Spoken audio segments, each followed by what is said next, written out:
If you go back just 100 years, there were in the region of somewhere like 6,000 different apple species in the world. But if you go in a supermarket today, it's very rare to see more than 12 different varieties of apples. Humans are waging war against biodiversity in this world.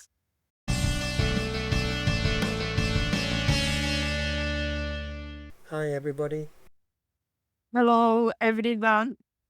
Now, a few weeks ago, we answered the question about whether or not we ate seeds and nuts. And somebody asked in the comment about the seeds that are inside the fruit. Now, we did address that in the video.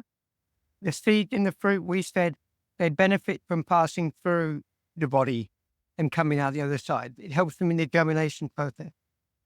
But they pushed the question, the person, and wanted to know, what about the ones that we crush with our teeth?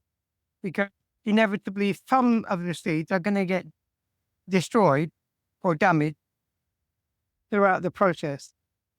And well, we can't deny that every now and again, there are going to be some seeds that don't actually make it out the other end intact. That's inevitable. But this is something completely different to going out and buying seeds for the sole intention of destroying them through the eating process. And secondly, the damage done to the seed or the destruction of seed is very, very minimal. In fact, especially with someone like myself with the few teeth that I have, there's not going to be many seeds that get damaged at all. And we're aware of that when we're eating. So when we eat a fruit like a passion fruit, we would never have a dream of crunching and chewing on and destroying the seed. In fact, we're very gentle. We're always aware that there's seed in there. And if you eat something like strawberries or kiwi, even the biting process is not going to destroy the seed because they're so small and they're not as fragile as you think they are. They're going to pass through. And when you're eating it, even when I have teeth, if you're eating something and you feel it's a seed, I would deliberately not crush it. And I think that's an intentional thing that we can all do, is to be more aware when we're eating seed to pass it through. Of course, it won't make any difference. If you're going to just poo in the toilet anyway, you're getting rid of the seed. So it doesn't really make any difference whether you're destroying them in the process or if you're destroying them in the toilet. Either way, you're destroying them. And the idea is obviously you've got to get out on the land somewhere where you can return your poo back into the land, which is what we do. And we put it all under the tree. So we get tomato plants with chili plants that are coming up sort of everywhere because of this process that we have where we just let things happen more naturally. Of course, if you're using a toilet, that's not going to be the case. But that's how it is for people that are living in this city. You're going to be destroying seed when you're eating those kind of fruit. It's up to the individual what you think about that and how you handle it. That's little. If you live on the land, lots of people also in Australia offer us to have a composting toilet. That's also very good. But you don't have even that. You have a disadvantage. And as Mango said, if you intently and consciously look at those things, the first you aware of what you're doing. Most in those kind of fruit are tiny. You don't even have a chance to crush it with your mouth. Also, things are made to survive because if are pretty very important mercy. They have inside line of next generation of that certain friend. It's the long lot of bird is the thing. Every year there is a certain seed on a certain eucalyptus tree and the black spectacle those coming and just monsoon they will coming as this group dreaming here, launching little branches coming on the ground. And it's just such an amazing event every year. All those two things for it. We do have a separate little bucket. I've mentioned it multiple times, I think. We have a little bucket where we put the seed from the fruit that we eat. Obviously not the ones that pass through us, but the seeds that we can take out ourselves, and we'll sow those in wasteland next to the property. So we'll give them a chance, and there are some trees coming up. But I'd like to go back to the fact that we put waste underneath the trees in the garden, because I know a lot of people may think that human waste is toxic. There is this school of thought that goes around that human waste is toxic and you shouldn't put it back in the ground. And that maybe is the case for most people who are eating the standard diet of it's less than 2 veg. But when you're eating only fruit, your waste is not at all toxic and it then breaks down and gets eaten up by the worms. I can put it down somewhere and come back a few days later and it's fully gone. There's no trace of it left. That's one thing I'd like to say. And secondly, I'd like to add that we have a symbiotic pact with the fruit-bearing plant where they benefit from us taking away their fruit with the seed inside and dispersing it somewhere else. The ones that have the seed inside, it's part of how nature is that plant is benefiting from you taking it away and eating it. Obviously, as I said before, if you're pooing in the toilet, it's not going to help at all. But if you're doing things in a more natural way, that's how nature is propagating itself. And the seed is very precious to the plant, and we should honor that, respect it, because we are given the fruit freely by the tree, by the plant, and therefore that symbiotic pact is to respect the seed that's there and at least give it a fighting chance. Do the best we can to give it a fighting chance, which includes all levels. Like if we have a seed, don't just put them in the rubbish bin and let them get shipped up somewhere to a landfill. Don't just poo in the toilet. Be respectful of those. Be respectful of the seed. Obviously, you're not. Most of the seed is not going to germinate. Most of the seed is not going to have a chance. That is the way it is. Now, I think a couple of weeks ago, we were talking about the balance of nature and how things are at the moment as they are, and that it does not have to be this way, but that's how things are. And part of the way things are now is that there are an abundance of seed because the tree knows that so many of them are not going to survive. Like with the black cockatoo that Kritika just mentioned, that come and strip the tree of their seed. That's why the tree has so many of them, so that some of them will actually survive and not get eaten. I wouldn't want people to think, oh, there's so many almonds, so it's okay if I eat them, because I'm just an animal too. And just like the cockatoos, they'll strip them and eat them. Because with humans, we can be much more systematic. We can strip the tree of every single seed because we think there's profit to be made from it. It's not how we should be thinking. Animals do what they do, and that's outside of our control currently. That's the way things are. But it doesn't mean we should look to them as an example. And this is again going back to the balance of nature video that we made a couple of weeks ago. We shouldn't be looking to other species as an example for how we live our lives. We should live our lives following our heart. I think that's very, very important to do. That's right. Also, we can learn from any species something. You can learn something from species, we can learn from foods, from the behavior of different animals. They all have a different behaviors, pattern, and habit. But so is the human, and we should maybe get inspired from them in certain levels. But as my understanding, to start all, you have to always go by our hearts. Indeed, be inspired by them if they're doing something that's good, that you think, wow, that is ingenious, that's really clever. Maybe even kind or compassionate thing to be doing, and be inspired. But don't just take everything at face value and think, but that's how it's being done, so I'm going to do it through. Don't do that. That's not what we're there for. And what animal you would actually choose for the example? It doesn't make sense over. You should just, as the people who should be inspired you by what they discovered in their life and what they experience and learn from their experience. And not, there's just somebody saying, I think it's this way, or somebody who is full of it, but nothing practical.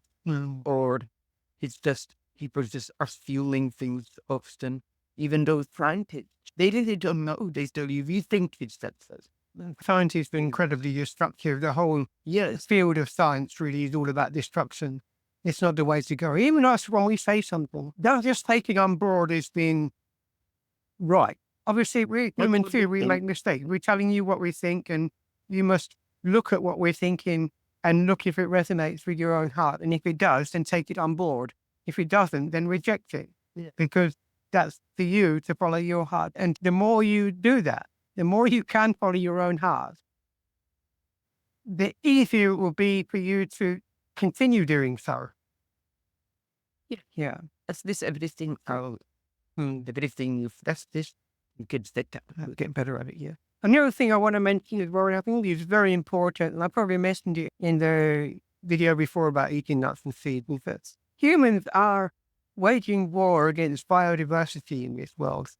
So we're just completely obliterating so many different varieties of species out there. Species too. I mean, we're in the middle of the 6th mass extinction at the moment, but even beyond that, we're just destroying varieties of things. So we're reducing everything down to what's profitable. So if you go in a supermarket and look at apples, which are available all over the world, it's very rare to see more than 12 different varieties of apples. Everybody knows Granny Smith. Everybody knows Red Delicious, or there are a few that name that we're all going to know. But if you go back just 100 years, and they were counted how many different species of apples there were. And they were in the region of somewhere like 6,000 different apple species in the world. And now you're only going to find 12. Of course, you'll find some heirloom species that are still being bought and sold somewhere. If you're lucky at some farmer's market, somebody might be growing them. But generally speaking, there's no longer that biodiversity of species is no longer growing. It was always doing before, always growing. Because every time you eat an apple and you plant the seed, you don't know exactly what you're going to get. There's very few fruit that bear fruit at once. It will give you exactly what you had at the beginning. They cross-pollinate. You might have Granny Smith here and a Red Delicious there, and the two of them cross-pollinate and produce an entirely different species of apple. But because now everything is about monocropping. So when people grow apples, they'll just grow one particular variety because that's all they want to grow. So this is showing you that even fruit isn't perfect. Even fruit isn't as it should be in this world. Nothing is really perfect on any level. So I think that you have to be aware of this, that we're not living in a perfect world, which is all the more reason why we should be getting out and back onto the land and planting our own fruit trees, taking care of the land ourselves in a way which we know is respectful to the land, to the insects, to the animals that are living on that land, which is not what any commercial farmer is doing. They don't have respect for the land. No matter what you might think, farming is not a respectful practice, but very, very destructive, especially anything that's monocrop. It's really fighting the way nature is, or the way nature should be, really, because there should be such a diversity of species all around us, of fruit trees, of everything intermingling, intergrowing with each other. And that's not what they're after, because commercially, that's not a good business practice. That's so true. This is the key. Go back to nature as much as you can, because that's what takes can waste them. In the old days, everybody had their own land. I don't know exactly what the population of the world is at the moment, but it's around about 8 billion. Well, give or take 1 billion. And people think, oh, that's a lot of people. But the earth is very small. It's true. And there's mismanagement of land everywhere. And we're all herded into cities and towns because that's what's convenient. That's what the system wants. So we've been deprived of having land, just as Kritka has said. And that's really taken something away from us all. We've been robbed of our birthright of being able to run around on the grass and find the trees. That's just something that we don't have anymore. Yeah, they took the land. This is the essence of outing the land. Well, if you don't have the land, you can't survive free. Well, to defend our competitors. If you have the land, but you you don't even need a house. We need just for shelter. Defense on your own. But the most important with the food, we can study. Of course, shows that it's important too. That's why we have a land. We have land we can make the dwelling to our lively, our ring, and the rest of it is for the poor. What do you think in an old day? If you look after old houses, little house, and biggest garden, people was aware of the value of the land.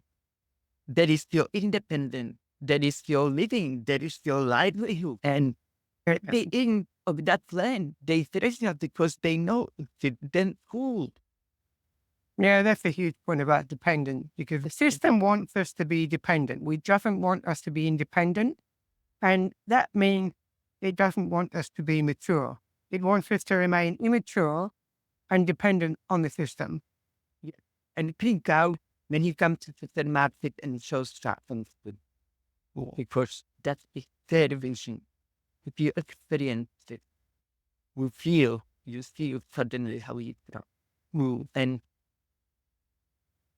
this is what happened to us. This is the situation. And he's trying, encouraging so to think about this. And he tries to go back to and not only because also the land is damaged, but we have to take care of it, not to damage it further.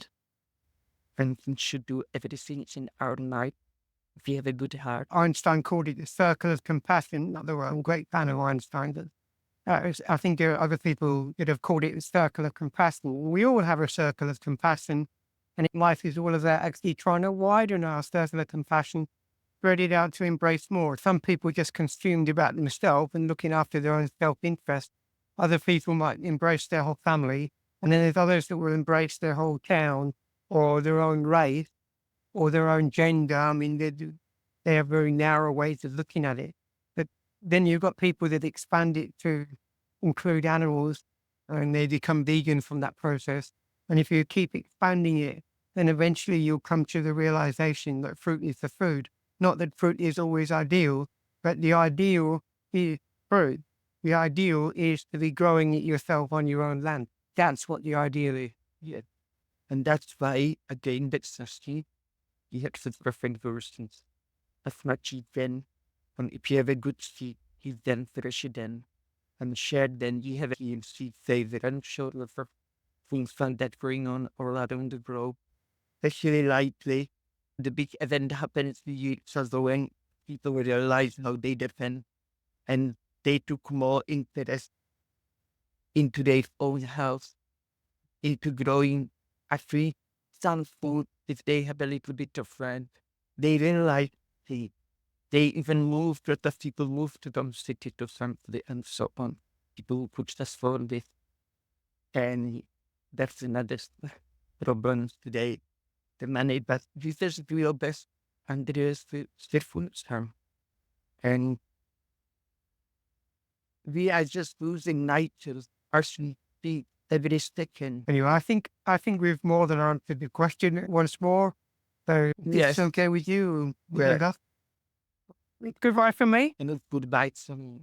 We love you. We spirituate you. And don't forget about love. That love. The most important things in your life. Therefore, cultivate it in your heart. And if you do that, your eyes starts opening more and more. So all the best till next time.